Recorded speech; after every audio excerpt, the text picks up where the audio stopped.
Hello friends, good afternoon. आपकी अपनी success की पाठशाला में आप सबका स्वागत है। और आज हम देखने वाले हैं चक्रवर्ती ब्याज मतलब कंपाउंड इंटरेस्ट के बारे में आज डिस्कस करेंगे। इससे पहले वाले लेक्चर में हमने सिंपल इंटरेस्ट देख लिया था, साधारण ब्याज के बारे में देख लिया था, उसके कुछ क्वेश्चन भी कर लिए थे, ठीक है ना। तो फिर आज ये स्टार्ट करते हैं। तो सबसे पहली बात आती है कि चक्रवर्ती ब्याज होता क्या है। मैंने बताया था आपको पहले वाले लेक्चर में कि ब्याज क्या होता है। बात आती है चक्रवर्ती ब्याज की। क्या कौन सी टर्म क्या अपने पास? चक्रवर्ती ब्याज। आपके माइंड में आता होगा सर ब्याज तो हमने पढ़ लिया था, साधारण ब्याज के बारे में पढ़ लिया था, अभी चक्रवर्ती ब्याज क्या है सर? ये टर्म तो नहीं हमने सुनी, फर्स्ट टाइम हमारे माइंड में आ रही। तो आपको मैं बता दूं, चक्रवर्ती ब्याज का मतलब होता है जो सरल ब्याज था वो ब्याज किस पे लग रहा था? अपने मूलधन पे लग रहा था। वो ब्याज किस पे लग रहा था? मूल धन पे लग रहा था। मतलब किस पे? प्रिंसिपल पे लग रहा था ना। ब्याज किस पे लग रहा था? प्रिंसिपल पे, जो अपना खुद का अमाउंट था उस पे लग रहा था। लेकिन जब बात करते हैं हम चक्रवर्ती ब्याज की, तो ये क्या होता है, जब आपने जैसे मान लिया कि भाई आपको 3 साल के लिए किसी ने ब्याज पे पैसे दे दिए या फिर आपने किसी को दिए, ठीक है। तो आपने मान लो कि 5,000 रुपये दिए उसको, ठीक है, 5,000 रुपये दिए। और जैसे 1 साल पूरा हुआ तो मान लो साल का जो ब्याज है आपका वो आया 200 रुपये, ठीक है। तो जो नेक्स्ट साल होगा ना, जो सेकेंड ईयर, उसमें जो आपका मूलधन हो जाएगा वो कितना हो जाएगा पता है? वो हो जाएगा 5200 रुपये। 5,000 और ये पहले मूलधन था, मूलधन प्लस ब्याज जुड़ गया तो कितना हो गया? 5200 रुपये हो गया, ठीक है। ये सेकंड साल के लिए आपका क्या बन जाएगा? ये सेकंड साल के लिए आपका प्रिंसिपल बन जाएगा, मूलधन बन जाएगा। इसी प्रकार वापस से जो तीसरा साल होगा तब इसका इसके ऊपर ब्याज लगेगा। मतलब सिंपल सी भाषा में बताऊं तो ब्याज के ऊपर ब्याज लगता है, उसको बोला जाता है चक्रवर्ती ब्याज, ठीक है ना। मतलब ब्याज के ऊपर ब्याज लगेगा तो क्या बोलोगे आप? चक्रवर्ती ब्याज बोल दोगे, ठीक है। और सिंपल सा जब मूलधन के ऊपर ब्याज लगता था तो उसको हम बोलते थे साधारण ब्याज, ठीक है। तो फिर बात करते हैं इसकी फॉर्मूले की। ये जो की पॉइंट है ना सारे लिख के लाया हूँ, ये सारे अपनी कॉपी में नोट कर देना, क्योंकि जब इसके क्वेश्चन लगाओगे तो सारे काम आने वाले हैं। मैं इसीलिए लिख के लाया हूँ आपके लिए। ठीक है, बात करते हैं इसके फॉर्मूले की। तो जब हम साधारण ब्याज निकालते थे तो पहले क्या निकलता था फॉर्मूले में? अपना क्या निकलता था? ब्याज निकल जाता था, साधारण ब्याज निकल जाता था। फिर उसको ऐड कर लेते थे मूलधन में तो अपना क्या निकलता था? मिश्र धन। लेकिन इसमें क्या है, डायरेक्ट फॉर्मूला किसी का है? मिश्र धन का ही है। अगर मूलधन आपको अगर ब्याज निकालना है तो क्या करोगे आप? मिश्र धन में से माइनस कर दोगे मूलधन को, ठीक है। तो इसका डायरेक्ट फॉर्मूला किसका आता है? ये फॉर्मूला आता है अपने चक्रवर्ती ब्याज का आता है।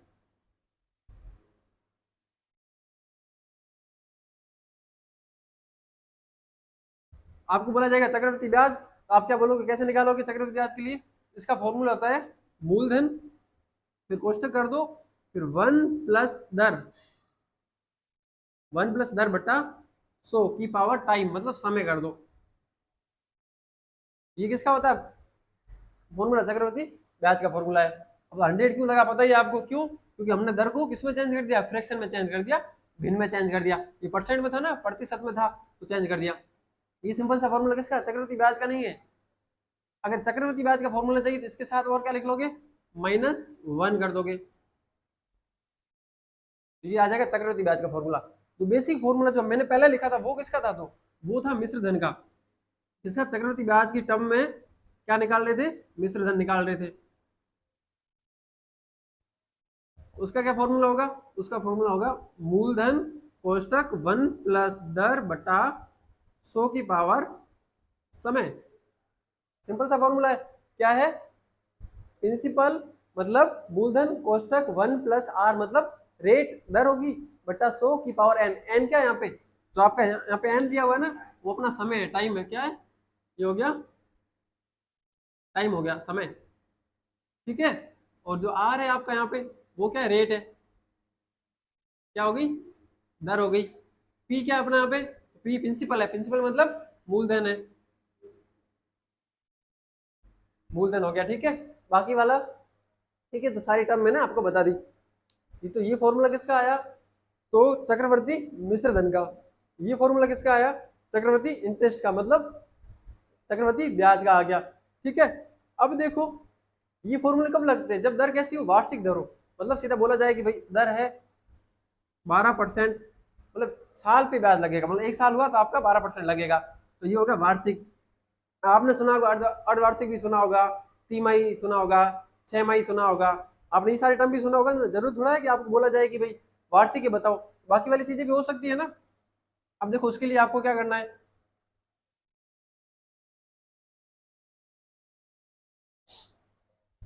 जैसे मान लो दर हमेशा आपको वार्षिक ही दी जाएगी, ठीक है ना, बस बोला जाएगा कि आप 6 मासिक बताओ, वो बताओ, ठीक है ना। जैसे मान लो कि आपको दर दे दिया गया है ये फॉर्मूला आपके पास, अब दर दे दी मान लो 20% वार्षिक है, ठीक है ना, 1 ईयर की है, 20% है 1 ईयर की, और अपने को क्या बताना है, अपने को बताना है 6 माह, 6 माही बताना, कितने की बतानी, 6 माही की बताना। अब आप देखो एक साल में अगर 20% है, एक साल में कितने महीने होते थे, 12, आप क्या कर दोगे, 12 का भाग दोगे ना, तो आप एक साल में मतलब 12 मंथ में दर है 20%, ठीक है, तो एक मंथ में कितनी हो जाएगी, 20/12 हो जाएगी। अपने को बताना 6 महीने में बताना है, तो 6 मंथ में कितनी हो जाएगी, तो 20/12 गुणा कर दोगे 6 का कर दोगे, तो 6 1 6, 6 2 12, 2 का भाग 20 में दिया तो कितना आ गया, 10। मतलब क्या समझे, दर क्या होगी, आधी हो गई, दर क्या हो जाएगी आपकी, आधी हो जाएगी। तो आपने देखो मैंने दर आधी नहीं की क्या, R/100 था, उसमें 2 का भाग दिया तो कितना 200 आ रहा है, यहाँ पे 100 आ रहा है, लेकिन यहाँ पे कितना आ रहा है, 200 आ रहा है, इसलिए दर को मैंने आधा किया। अब आपको दिख रहा होगा सर टाइम को डबल क्यों किया, तो ये भी देख लो, जब आपके पास वार्षिक दर थी ना, तो एक मंथ में, एक ईयर में, एक साल में 12 महीने हो रहे थे अपने पास, लेकिन अब देख लो अपने को क्या 6 मासिक बताने, मतलब अर्ध अर्ध वार्षिक बताने, मतलब 6 महीने की बतानी है। अब क्या कर दो, बांट दोगे आप इसको, टाइम है ना, इसको बांट दो, ठीक है। तो जैसे देखो एक साल में 12 महीने हो रहे हैं, अपने को 6 6 में बांटना है ना, तो 12 में भाग दे दो 6 का, 6 का भाग दे तो कितना आ गया, 2 आ गया, मतलब कितना हो जाएगा, डबल हो जाएगा, इसलिए हमने क्या कर दिया, उसको टाइम को डबल कर दिया। क्या इससे क्या समझ गए, जितनी दर करोगे ना, जितनी दर को, दर में जितने का डिवाइड करोगे उतने को उतने टाइम में क्या करना है, अपने को गुणा करना है इस सीधी से टर्म में, ठीक है। किसी को डाउट नहीं होगा ना, सारी चीजें मैंने यहाँ समझा दिया आपको। अब देखो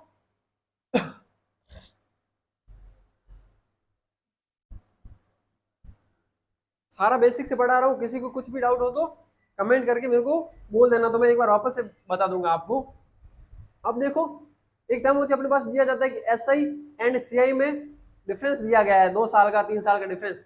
एसआई क्या समझ गए ना, सिंपल इंटरेस्ट मतलब साधारण ब्याज, और सीआई क्या, कंपाउंड इंटरेस्ट मतलब चक्रवर्ती ब्याज। इनमें डिफरेंस दिया गया अपने को, 2 या 3 वर्ष का अंतर दिया गया हो, तो अपने को बताना है कि भाई मूलधन बता दो, कोई पूछा जाएगा, ठीक है ना, रेट बता दो, तो कैसे बताओगे, उसके लिए ये फॉर्मूला है। देखो क्या है, डी बराबर पी कोष्टक R/100 की पावर 2, और जब 3 वर्ष हो तो क्या हो जाएगा, P multiply 300 plus R multiply R² by 100 की पावर क्यूब।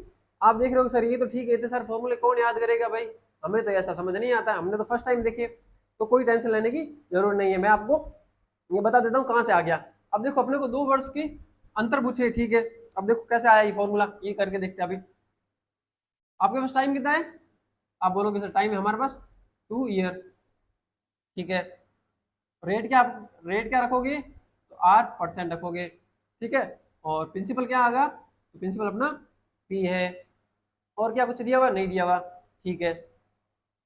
और क्या बोला गया है, ऐसा ही वो सीआई में अंतर है, अंतर अपने को दिया गया है, मतलब क्या करोगे, सीआई माइनस, जब ऐसा ही करोगे तो वो क्या आएगा, बी आएगा। अब किसी को ये डाउट होगा सर मैंने सीआई पहले क्यों लूं, मैं ऐसा ही पहले ले लूंगा, तो कोई फर्क नहीं पड़ेगा, आपके आंसर में बस प्लस माइनस आंसर हो जाएगा। और आप इतना तो जानते हो, सिंपल इंटरेस्ट से ज्यादा क्या होता है, कंपाउंड इंटरेस्ट ज्यादा होगा ना भाई, ब्याज के ऊपर ब्याज लगेगा, तो ये बड़ी संख्या होगी और ये छोटी होगी, इसलिए बड़ी को पहले रख लो। तो क्या कर दोगे, सीआई माइनस एसआई बराबर डी आना चाहिए, ठीक है, किसी को डाउट नहीं होगा ना, ठीक है। अब देखो सीआई का फॉर्मूला हमने अभी देखा था, यहाँ पे क्या था, ये वाला था ना, तो लगा दो यहाँ पे, लिख लो सारा। तो सीआई बराबर क्या हो जाएगा, पी कोष्टक स्मॉल कोष्टक 1+R/100 की पावर n माइनस 1 कोष्टक बंद, फिर क्या करना, माइनस माइनस, ऐसे क्या होता था PRT, तो आप लिख लोगे PRT, मतलब टी की जगह यहाँ लिख सकते हो ना, आपको टी 2 साल दिए हुए, आप टी की जगह n लिख लो भले, या टी लिख लो, उससे कोई फर्क नहीं पड़ेगा, क्योंकि दोनों चीजें टाइम तो वही सेम का सेम है, ठीक है, बटा 100 का 100 बराबर क्या आ रहा था, डी आ रहा था। अब देखो पी का तो पी रखोगे,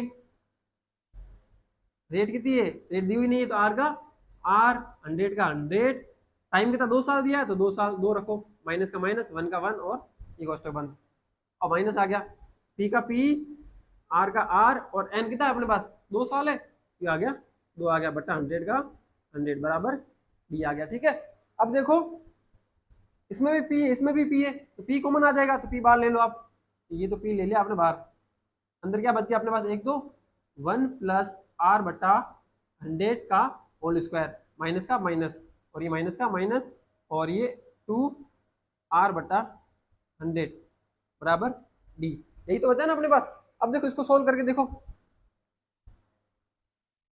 ये कौन सा फॉर्मूला नहीं लग रहा इसमें, इसमें फॉर्मूला लग जाएगा ए प्लस बी का whole square, A square plus B square plus 2ab वाला, ये फॉर्मूला लग जाएगा इसको, तो ऐसे सोल्व करो, मतलब एक का स्क्वायर तो किया तो एक प्लस आर बटा 100 का स्क्वायर किया तो आर बटा 100 का होल स्क्वायर हो जाएगा, प्लस का प्लस, और फिर होता 2ab, मतलब 2 आर बटा 100 हो गया, माइनस का 1 और फिर माइनस का 2 आर बटा 100 कोष्टक बंद बराबर डी आ गया। ठीक है, अब देखो 2 आर बटा 100 माइनस का और ये प्लस का, ये इससे कट गया, -1 ये +1 ये इससे कट गया, अपने पास क्या बच गया देखो, अब तो अपने पास आ जाएगा एक दो पी बार था मल्टीप्लाई आर बटा 100 का होल स्क्वायर बराबर डी।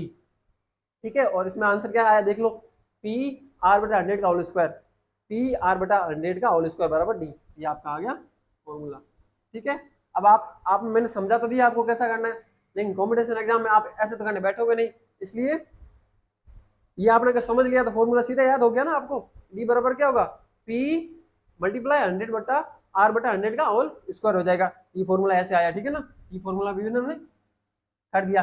ये किसके लिए होगा, जब 2 वर्ष के अंतर दिए हो गए अपने को ना, 2 वर्ष का टाइम, अगर टाइम 3 वर्ष हो तो क्या होगा, तो वो भी देख लो।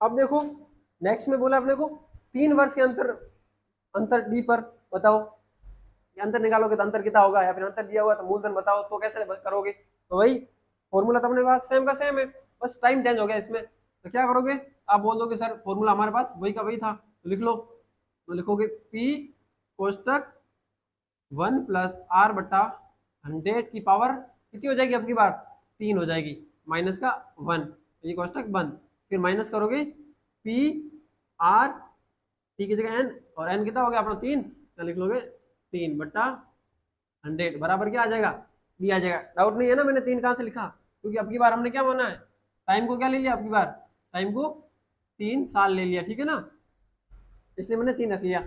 अब सोल्व करो, कोई नहीं, तो देखो इसमें भी पी है इसमें भी पी है, तो पी क्या आ गया, वापस से कॉमन आ गया, बाहर आ गया, ले लिया पी बाहर। अब यहाँ क्या बच गया, एक तो 1 प्लस आर बटा 100 का होल क्यूब, माइनस का 1, यहाँ -3, पी तो चला गया, तो आर बटा 100 कोष्टक बंद बराबर बी आ गया। अब इसको सोल्व करना है, ये फॉर्मूला होता है ए प्लस बी का जब होल क्यूब निकालोगे ना आप, वो होता है A cube plus B cube plus 3ab कोष्टक ए प्लस बी, ये फॉर्मूला अप्लाई किया जाता है किसके लिए, ए प्लस बी के होल क्यूब के लिए। ठीक है ना, तो लगा दो फॉर्मूला, तो क्या आ जाएगा, एक का क्यूब करोगे तो एक ही आएगा ना भाई, एक को कितनी बार गुणा करो एक ही आना है, प्लस का प्लस, इसका होल क्यूब किया तो आर बटा 100 का होल क्यूब, प्लस का प्लस, फिर क्या था 3 का 3, एक की जगह एक तो वही आना है, और फिर रख लोगे क्या था बी की जगह आर बटा 100, फिर कोष्टक में था ए प्लस बी की जगह 100, ये आ जाएगा, और फिर माइनस का 1 का 1, और फिर माइनस का 3 आर बाई 100 का 100, और बराबर डी का डी आ जाएगा। ठीक है ना, अब देखो 1 का 1, आर बटा 100 का आर बटा 100, प्लस, अब इसको पूरे कोष्टक से गुणा करोगे। मैंने बता रखा था जब बोर्ड मास पढ़ाया था कि कोष्टक के बाहर कोई भी संख्या होती है तो पूरे कोष्टक से मल्टीप्लाई होती है, क्या होती है, गुणा होती है।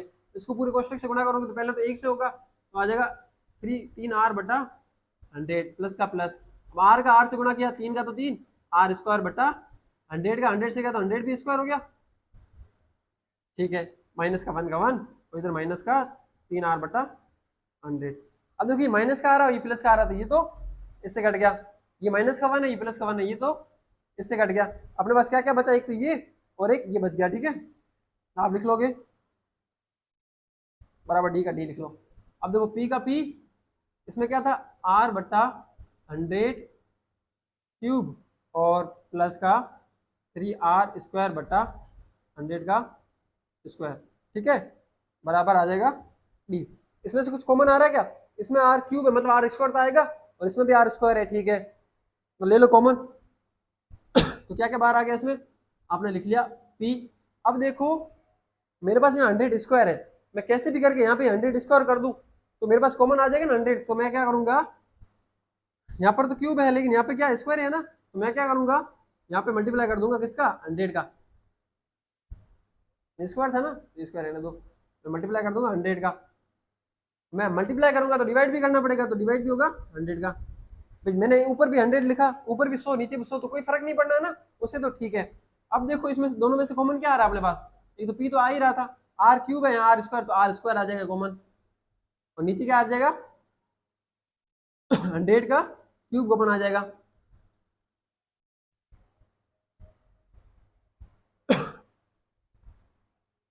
और देखो पहले आर स्क्वायर को कॉमन ले लेते ना, आर स्क्वायर को ले लिया, 100 को ले लिया, अब क्या बच गया अंदर,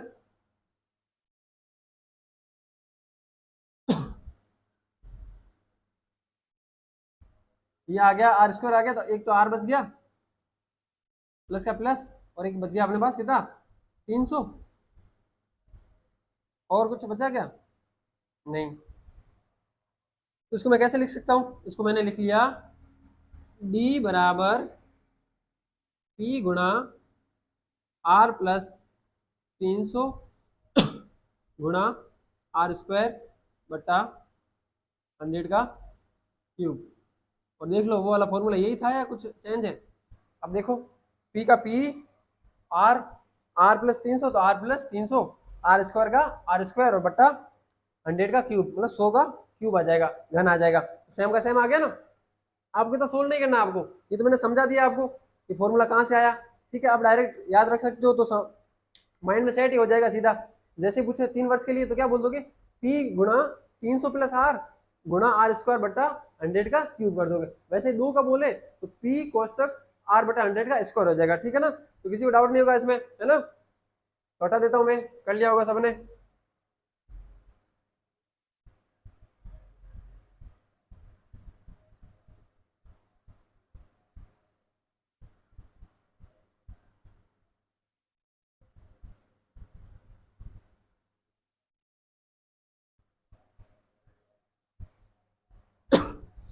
अब देखते हैं, अब देखो लास्ट टर्म क्या बोलेगी अपने को कि जब दो समय अवधि के चक्रवर्ती मिश्रधन ज्ञात हो, मतलब अपने को कंटिन्यू, जैसे मान लो कि भाई 2 3 1 2 3 4 साल है, आपको 1 और 2 साल का जो चक्रवर्ती ब्याज है वो आपको पता है, अगर यहाँ पे 2 और 3 साल का, 3 और 4 साल का, मतलब कंटिन्यू जो है ना चल रहा है उनका, अगर अपने को क्या पता है, चक्रवर्ती मिश्रधन पता है, ठीक है। तो आप क्या निकाल सकते हो, रेट निकाल सकते हो। कैसे, अब देखो आपके पास जैसे मान लो कि पहले और दूसरे वर्ष का मिश्रधन आ रहा है कि भाई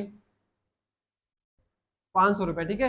दूसरे का आ गया 500, अगर जैसे इसका तो मिश्रधन कितना आ गया 500 और इसका आ गया 550, तो जब 500 में से 550 को माइनस करो, 550 में से 500 को माइनस करोगे तो कितना आ जाएगा, 50 आ जाएगा। और अगर मैं, ये मेरा क्या आ गया, ये ब्याज नहीं आया क्या अपना चक्रवर्ती ब्याज तो आया, ये अपना चक्रवर्ती ब्याज आ गया। अगर मैं जो फर्स्ट जो मेरा मिश्रधन था उसको मैं नीचे रख लूँ, मतलब 500 रख लूँ और गुणा कर दूं मैं जैसे 100 से, तो मेरी रेट नहीं आ जाएगी, दर, दर क्या होता था, दर अपना क्या मिश्रधन जो ब्याज लग रहा है परसेंट जो लग रहा था वही तो था अपना दर, दर आ गया ना, 100 से गुणा किया तो परसेंट में आ गया, मतलब 500 रुपये पे कितना ब्याज लग रहा है अपना, ठीक है ना, मतलब कितना कितना इंटरेस्ट लग रहा है अपना, ठीक है ना, ये आ जाएगा। ठीक है। ये सारी टर्म आपको याद रखनी है, और मैंने जैसे समझाया है वैसे वैसे एक दो बार प्रैक्टिस कर लोगे तो माइंड में सेट हो जाएगा, और इसी के बेस पे क्वेश्चन आते सीधे। ठीक है, तो दो चार क्वेश्चन भी कर लेते हैं जिससे आपको ये कॉन्सेप्ट पूरा क्लियर हो जाए ना। अब देखो फर्स्ट क्वेश्चन तो सिंपल सा क्वेश्चन लेते हैं इसी फॉर्मूले के बेस पे। जैसे मान लो कि आपके पास पी है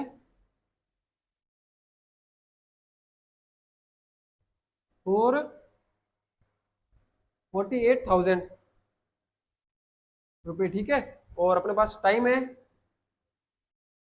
2 वर्ष, और रेट है अपने पास वो है 20%, वार्षिक है, ठीक है। और निकालना अपने को सीआई निकालना है। क्या निकालना है? सीआई निकालना है। आप सोच रहे हो सर तो मूलधन नहीं निकालना क्या, मिश्रधन नहीं निकालना क्या? वो भी निकल जाएगा ना, पहले फॉर्मूले से वो निकल जाएगा, फिर इसको माइनस कर देंगे प्रिंसिपल को, तो आ जाएगा क्या, सीआई आ जाएगा। या फिर डायरेक्ट फॉर्मूला लगाओ तो डायरेक्ट लगा दो, हम दोनों करके देख लेंगे, ठीक है ना, जिससे दोनों चीजें क्लियर हो जाएगी। अब देखो डायरेक्ट फॉर्मूला क्या बोलता था, अमाउंट निकालने का मतलब मिश्रधन निकालने का फॉर्मूला क्या था? आप बोलोगे चक्रवर्ती मिश्रधन का फॉर्मूला होता था P कोष्टक 1 प्लस R बट्टा 100, P कोष्टक बंद की पावर क्या होता था, की पावर टाइम होता था ना, समय n, ये अपने पास फॉर्मूला था बेसिक। ठीक है, तो अब देखो अगर मैं इंटरेस्ट में निकालूं तो मैं किसको माइनस करूंगा इस पूरे में से, P को माइनस करूंगा, तो मैंने माइनस कर दिया, P को कर दिया, तो ये मेरा क्या आ जाएगा, ये आ जाएगा मेरा कंपाउंड इंटरेस्ट आ जाएगा। आया नहीं आया? पहले क्या निकाला हमने, कंपाउंड अमाउंट निकाल दिया, फिर उसमें से मैंने P को माइनस कर दिया, तो क्या आ गया, कंपाउंड इंटरेस्ट आ गया, मतलब चक्रवर्ती ब्याज आ गया। अब देखो P कितना आपके पास, तो ये 48,000 मतलब 1 का 1, R कितना अपने रेट कितनी 20 है, 100 का 100 आ जाएगा। टाइम कितना आपके पास, तो टाइम है 2 साल, माइनस P कितना वापस है 48, ठीक है, ये दोनों सेम है तो कॉमन आ जाएगा, तो कॉमन ले लोगे आप, 48,000 कोष्टक में पे कर दो इसको, ये हो जाएगा, इसको सोल्व कर दो। अब देखो जीरो से जीरो कट गया, 2 1 2, 2 5 10, क्या आ गया अपने पास 1 प्लस 1/5 ना। इसको सोल्व करोगे तो क्या हो जाएगा 6/5, ये पूरा सोल्व करने पर क्या आ गया 6/5 का होल स्क्वायर माइनस 1, फिर कोष्टक बंद, ये आया। अब देखो 48,000 मल्टीप्लाई 6 का स्क्वायर किया तो कितना हो गया 36, और 5 का किया तो 25, 36/25, ठीक है। अब और देखो माइनस करना है 1 को ना, 1 को माइनस कर दो, अब यहाँ पर कर लेते हैं, तो 48,000 मल्टीप्लाई, इसका जब लसम लोगे तो कितना आएगा 25 ही आएगा ना, 25 से मल्टीप्लाई हो जाएगा गुणा, 36 में से 25 गया तो कितना 11 आ गया, ये आपके पास आ गया 11, ठीक है। अब इसको सोल्व करो, अब देखो 25 के पहाड़े में सीधा सीधा काट सकते हो आप, कैलकुलेशन अपने को जितनी सिंपल होए इतनी सिंपल करनी कैसे भी करके। अब 25 के पहाड़े में कितनी बार गया, एक बार, 25 के पहाड़े में 100 को काटोगे तो कितनी बार जाएगा 4 बार, हो गया। अब देखो आपके पास आ गया एक तो 480 मतलब 480, और एक गुणा आ गया 4, और एक गुणा आ गया 11, 480 को 4 से गुणा करो। अब देखो 480 को 4 से गुणा करो, आपको टाइम लगेगा नहीं, आप 400 का गुणा 4 से कर लो 1600 हो गए, और 8 का गुणा कर दो 4 से तो कितना हो गया 32, मतलब 320, और ये 1600 तो कितना हुआ 1920 आ गया, तो ये आ गया आपका 1920। गुणा किससे करना है, तो 11 से करना, ये तो हो गया दोनों गुणा, 11 से करना है, ठीक है। अब 11 से गुणा सर टाइम लगेगा, इसकी भी मैंने ट्रिक बताई है, तो आप वहां से जाके देख सकते हो, ठीक है ना, सोर्स वीडियो में। और वापस एक बार और बता देता हूँ, आपको क्या करना है, जैसे 11 से किसी संख्या को गुणा करना है ना, पीछे वाली जो भी डिजिट है ना आप सेम के सेम लिख लो, तो 0 का 0 लिख लिया, 0 को 2 से जोड़ दो कितना हो गया 2, 2 का 2 लिख लो, 2 को 9 से जोड़ दो कितना हो गया 11, 11 की एक आंसर चलेगी, कैरी चलेगी, आ गया 1। अब 9 को 1 से जोड़ दो कितना हो गया 10, 10 और कैरी 1 हो गया 11, 11 का 1 वापस 1 कैरी चलेगी। अब देखो ये कितना 1 है और ये कितना हो गया 2, ये गुणा करोगे तो ये आ जाएगा। कितना इजीली गुणा कर लिया 11 से, नहीं तो आपको टाइम लग जाता 1 या 2 मिनट। इस तरह आ जाएगा आंसर। तो अपना क्या आ गया, कंपाउंड इंटरेस्ट कितना आ जाएगा, तो ये आ जाएगा 21,120, ठीक है ना। इसी प्रकार ये सारे आप करोगे। तो ये तो सिंपल सा क्वेश्चन था, मैंने करवा दिया। कुछ इस टाइप के क्वेश्चन भी कर लेते हैं, ठीक है। तो देख लो ये क्वेश्चन है ना, आप सोच रहे हो कि सर इतना सिंपल था, हमें तो आ रहा है। इसलिए रहा है, ये सारा आपने समझ लिया ना ढंग से, इसलिए आपको आ रहा है। ये क्वेश्चन भी आ रखा है RRB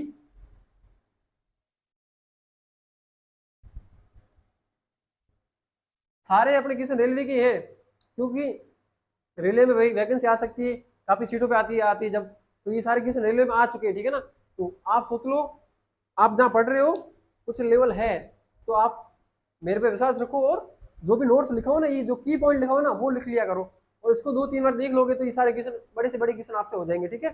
अब ये देखो सेकंड क्वेश्चन करते हैं।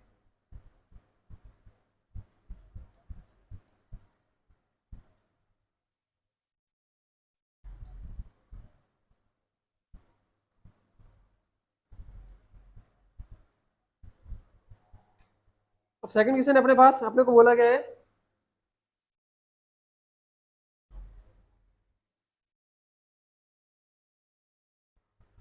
अपने को टाइम दिया गया 2 साल,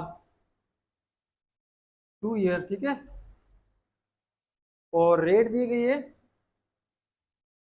5% वार्षिक है, ठीक है।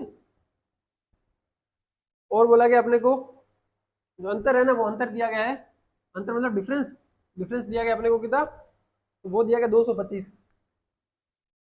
डिफरेंस किसका है, समझ गए ना, मतलब चक्रवृद्धि ब्याज और किसका, चक्रवृद्धि ब्याज और सिंपल ब्याज का, साधारण ब्याज का, ठीक है ना, उसका अंतर अपने को दे रखा है। और अपने को पूछा गया है क्या बताना है, अपने को मूलधन बताना है। क्या बताना है, पी बताना है आपको, पी फाइन करना, मूलधन फाइन करना। आपको ये तो पता है, फॉर्मूला आपके पास सीधा था, क्या करते थे, टाइम कितना 2 साल, 2 साल के लिए फॉर्मूला क्या लगता था, तो सर आप बोलोगे सर हमें याद है, वो तो डी बराबर पी कोष्टक आर बट्टा 100 का होल स्क्वायर, ठीक है। अब डी कितना दिया 225, तो लिख लो 225 बराबर पी अपने को निकालना है, आर कितना दिया है, तो आर दिया अपने को 5%, 100 का 100 और 2 का 2। अब देखो ये इधर क्या है, इसमें गुणा हो रहा, उधर जाएगा तो भाग में, तो आप क्या लिख सकते हो, P बराबर 225 बटा 5/100 का स्क्वायर, यही तो लिखोगे ना। अब देखो P बराबर क्या हो जाएगा, 225 का 225, 5 का स्क्वायर करोगे, सोल्व करोगे इसको, तो 5 का स्क्वायर 5 गुणा 5 हो जाएगा, और नीचे क्या हो जाएगा 100 गुणा 100, ये चला जाएगा ऊपर, तो क्या हो जाएगा आपके पास 225 बटा 5 का 5 से गुणा किया तो कितना हो गया 25, और ये चला गया ऊपर, तो कितने जीरो, 4 जीरो लगाऊं, 1 2 3 और 4 जीरो हो गए। अब आप देखो 25 का पढ़ा तो सबको आता होगा, सिंपल सा है, 25 में 100 से काटोगे तो 4 बार जाएगा, और 200 से काटोगे तो 8 बार, 225 से काटोगे तो 9 बार, ये कट गया 9 बार, 9 का 9 आ गया। कितने जीरो लगाऊं मैं, 1 2 3 और 4 जीरो, 1 जीरो 2 जीरो 3 जीरो और 4 जीरो, मतलब अपना प्रिंसिपल कितना आ गया, तो 90,000, ठीक है। कितना आ गया प्रिंसिपल, 90,000 रुपए, मतलब 90,000 रुपए आ गया अपना, क्या प्रिंसिपल आ गया, मूल धन आ गया, ठीक है ना।